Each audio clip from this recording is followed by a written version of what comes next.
This is the Bush Whisperer coming at you from the most beautiful penguin sanctuary, southern tip of Africa, Cape Town, Cape Agulhas, Boulders, Simonstown. Questions. We've come to consider exactly what questions are, and what they do to you, and what they do for you. Questions I would consider as double-edged swords. And to understand what a question is to understand the etymology, which is very simple. The word question is an extension of quest. Quest, ion. So it's an ionizing quest. It's a quest of the mind. For the mind is essentially ions, which are creating electrical polarities.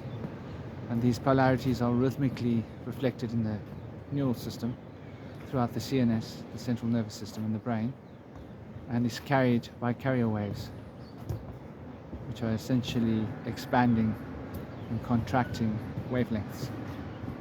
Think of them as three-dimensional spiral fields pulsating throughout the body, so that the consciousness can manifest itself in the body. So when we're considering what a question is a journey. It's a journey towards finding some kind of a resolution. The problem with questions is that the mind is highly creative and inventive when it comes to asking questions. And so every time we ask a question, we seek an answer. So questions do relate to beginnings and endings. Questions are very much objective. When you ask a question, you expect an answer. The answer is objective. So a question is a subjective act of creating an objective reaction in your reality, in your thoughts, in your mind. Turning the subjective into the objective is the nature and the work of the question. Consider that for a moment while you smash the like button and share this video so the algorithms can work and help this channel grow. Let more people see the content. I would say to you that questions are probably one of the healthiest things when it comes to the beginning of the spiritual path. When one starts to awaken, one starts asking questions that are really healthy. When we think we know what the answer is, questions are useful. Questions help to break down patterns. Questions help to expose beliefs so that we can see the hollowness of belief. And when we start to really question what we believe, that's the correct way to use questions. So questions can be healthy. You've got a stubborn idea about what you think you know, what you think you believe, question it. And by, the belief will dissolve. It will turn into its components, which are thought forms. And we will start to understand that the nature of reality is not what it seems. However, questions can also become a bit of a mental disease. We can continually ask questions in our minds. And those questions can cause us to become bereaved of sense. What do I mean by bereaved of sense? I mean the sphere of sensation. In order to become aware of your surroundings, become aware of the reality that you're experiencing truly, one needs to be able to just be. And every time the mind asks a question, it takes us away from who we are, takes us away from being upon a journey, a quest towards a piece of information, attempting to objectify what is subjective. Though the act and the art of being is about resolving the objective with the subjective. It's not merely a movement from subjective to objective. It's a realization and understanding that subjective and objective are reflections of each other. I had to run to get out of the rain. I had to go on a quest to remove myself from the place where there was much water falling on my head and get under a tree to give me shelter from the storm, as Bob Dylan said. So a quest is a journey, and it normally means leaving what you believe behind to embrace some new piece of information. It's very addictive, very, very addictive.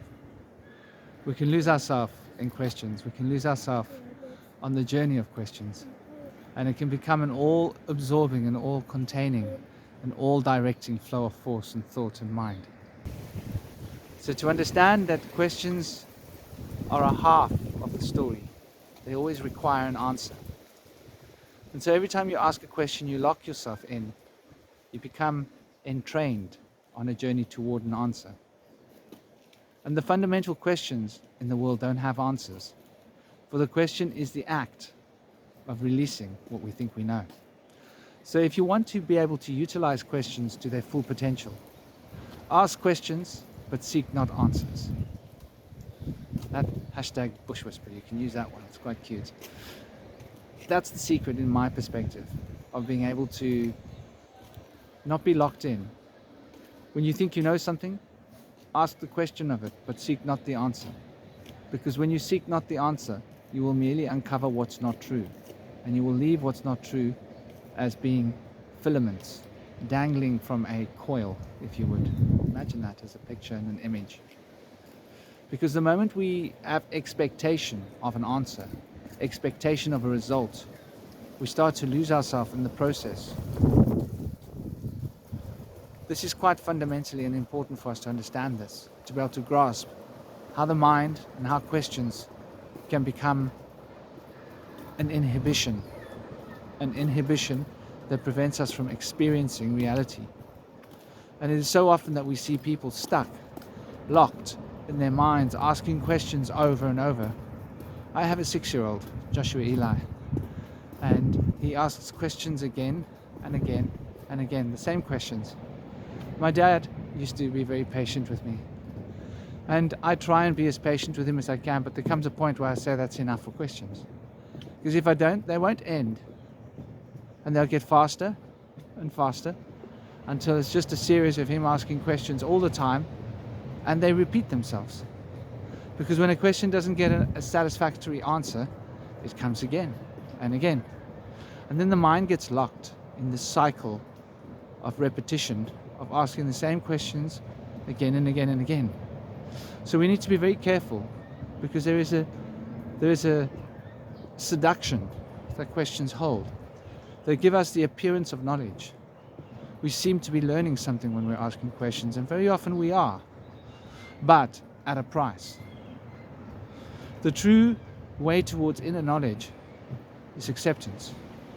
To just observe reality as it is, and just accept it. To observe our emotions, accept it. To observe the questions and the thoughts running through our minds, and accept it. And through the process of acceptance, we're able to distinguish what is in the inner, what is on the outer, and bit by bit we start to notice the patterns of consciousness that are creating the forms that become reality. And when we start to observe this, we have a visceral experience of the guides. These guides are how the shaman is able to integrate reality, are able to find and make sense out of reality. For the guides are the inner forces of consciousness that are the manifesting structure of the universe, and the intelligence of the living presence of the guides becomes the answers that the questions would seek. So the question we should ask is, who am I? And that one question should be a continual question, without an answer. The answer is who you are being. And to ask yourself, who am I? And to observe who you are being is the fundamental question. And if one can abstract one's questions in such a way, the question becomes the fuel for true knowledge. Through the observation of who we are being, the answers are becoming obvious. And I believe that the mind of a child has this ability to just accept things and just observe things as they are. It is the human mind of the adult that wants to have questions and answers all cued. And as we grow up, we become accustomed to a series of answers and questions that substrate, create the notion of reality that we're living through. Though when we have a notion of reality, we're not really fully paying attention to reality. And this is rather fundamental. So questions can at the same time become a source of fuel that takes you deep into yourself or removes you from yourself, trapping you in a world where the bars of your thoughts are the answers of the questions that you've been asking. Think about that for a moment. Subscribe to this channel, like and share. Keep it flowing, keep it happy. Realize that when you're asking questions, it's a double-edged sword, and that you really need to pay attention to the way in which you react to your questions, because that is the true notion that you can learn from. And the nature of the questions that you're asking say more to you about yourself than the questions themselves, or the answers that come apparently for these questions. And to recognize that the subconscious is like a well. You can drop pennies into the proverbial well of the subconscious without expecting it to be coming back to you. Patience becomes the way in which the answers will flow. Patience is what the shaman understands that brings the presence of the guides and the awareness and the intelligence to the consciousness field in order for the expansion of the consciousness field towards understanding the wholeness of being. And then we begin to live holistically, and we find the sense of meaning in the mundane. The world becomes the answer to the question that is asked of who I am. For we are manifesting the world through the presence of being. This is the Bush Whisperer sharing a few words. Do subscribe so you don't miss the daily uploads. These classes or lectures are meant to be followed from beginning to end. You get the best for it in that way. Season 1 first, then Season 2. Have an absolutely gorgeous day. Take a look at the live streams on this channel. There are awesome collaborations by the Round Table, which is a group of initiates that I've gathered. We discuss all sorts of interesting topics in a round table format. Have an absolutely gorgeous day. Enjoy life. Don't allow questions to sap the joy from your experience. Enjoy the questions and let them go. Think of questions as birds that need to fly. Let them fly free. Do not attempt to cage your questions with answers. Because the moment we put our questions into a cage of answers, we lose the beauty of the question.